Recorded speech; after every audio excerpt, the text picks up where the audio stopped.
ഉമ്മൻചാണ്ടിയുടെ ആത്മാവ് കാന്തപുരത്തെ വിളിച്ചു. അങ്ങനെ തന്നെ ഈ നിമിഷം നമുക്ക് പറയേണ്ടി വരും. പ്രതീക്ഷ ഒരു പരിധിവരെ, നമ്മുടെയൊക്കെ പ്രതീക്ഷ വിജയിച്ചു.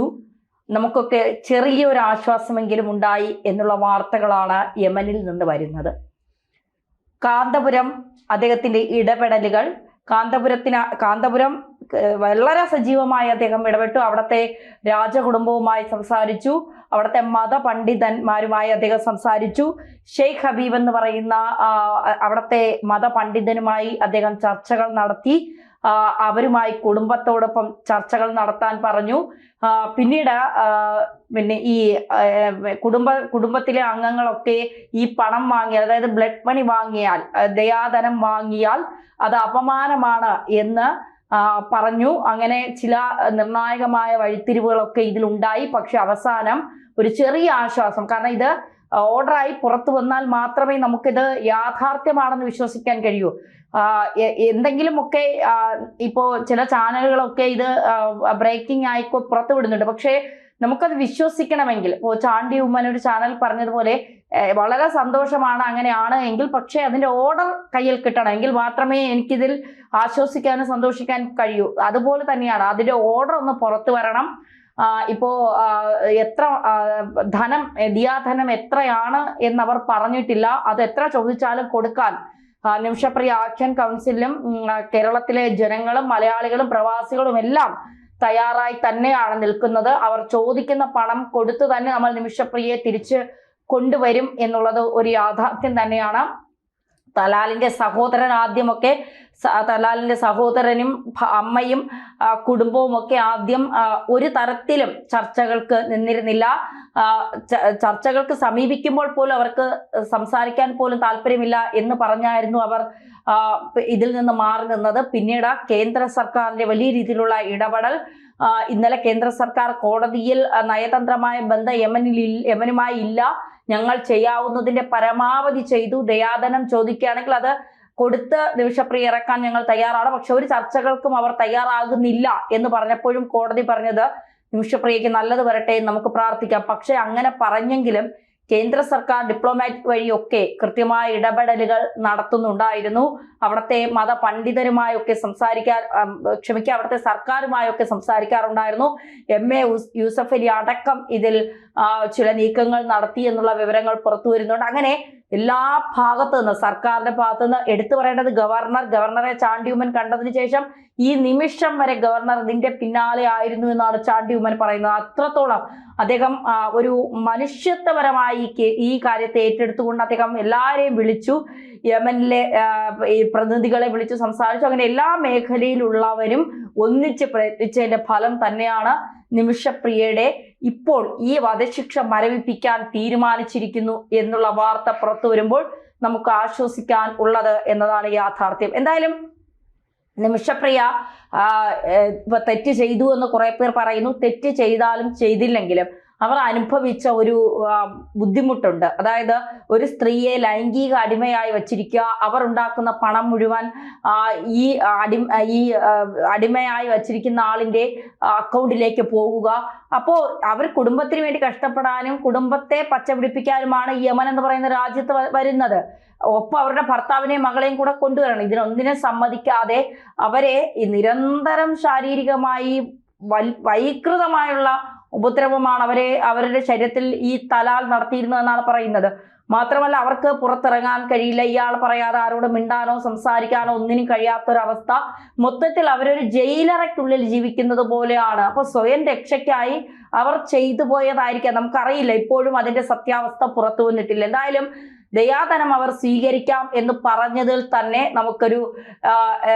നമുക്ക് വളരെ സന്തോഷം ഉള്ള കാര്യമുണ്ട്. ഈ സമയത്ത് കാന്തപുരത്തെ ദൈവമായി തന്നെ നമ്മൾ കാണണം. കാരണം അദ്ദേഹം ഈ സമയത്ത് ഇടപെടാൻ കാണിച്ച അദ്ദേഹത്തിന്റെ മനസ്സ് മറ്റെല്ലാ വഴികളും അടഞ്ഞപ്പോൾ അദ്ദേഹം യമനിലെ പിന്നെ സൂഫിമാരുമായും യമനിലെ പുരോഹിതന്മാരുമായും അവിടുത്തെ രാജകുടുംബ അംഗങ്ങളുമായും ഒക്കെ സംസാരിച്ചു. ഈ ഉത്തരവിട്ട ജഡ്ജി അടക്കമാണ് ചർച്ചയ്ക്ക് വന്നത്. അങ്ങനെ ചർച്ചകളൊക്കെ ഇന്നൊരു ദിവസം മാത്രമേ ഉള്ളൂ, നാളെ നിമിഷപ്രിയെ തൂക്കിലേറ്റുമോ എന്നുള്ള ചർച്ചകൾ വലിയ രീതിയിലുണ്ടായിരുന്നു. പക്ഷെ കാന്തപുരത്തിന്റെ ഇടപെടലിലൊക്കെ വന്നപ്പോൾ ഇന്നലെ മുതൽ കേട്ടു തുടങ്ങിയത് വധശിക്ഷ മരവിപ്പിക്കാനുള്ള സാധ്യതകളാണ് കൂടുതൽ എന്നുള്ളത്.